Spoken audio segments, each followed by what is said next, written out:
At 8 o'clock, we got Hawaii, who's 1-2. Traveling number 13, Oregon, who's 2-0. Oregon favored by 38 on the Pac-12 network.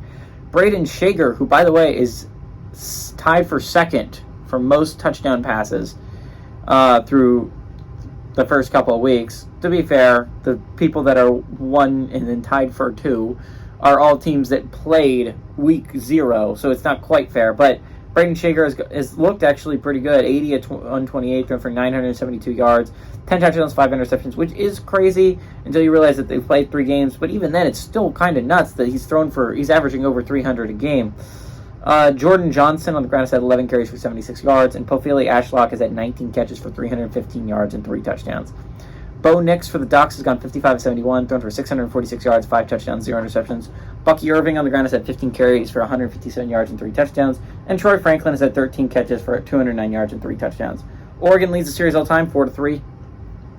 Last 3 games have gone to Hawaii, though. In 1988 to 94, Oregon is 2-1 in these one-possession games. Weirdly enough, half of Oregon's wins have come by 1 possession against Hawaii. This is a much different Hawaii squad, though. This is a much different Oregon squad. Oregon looks like a team that should be contending for serious things this year. They struggled last week against Texas Tech. That was a rough one, right? You eked by a victory against the Texas Tech squad that, is pretty good. That's not a bad Red Raiders unit. And you were on the road in Lubbock. I mean, there's a lot of excuses to be made there. But you eked by a victory, and you need to be much better. You're going to start a gauntlet, which is Pac-12 play soon, right? Let's count USC, Washington, Oregon, Oregon State, UCLA, Washington State, and Colorado. 7 teams in the Pac-12 are ranked. That's not even considering that Arizona is a scary team. That is a good squad there. And I don't know, there's other squads I think aren't bad. I mean, Stanford, Arizona State, and Cal are just awful. But there are some good teams in the Pac-12 that you are going to have to play if you're Oregon.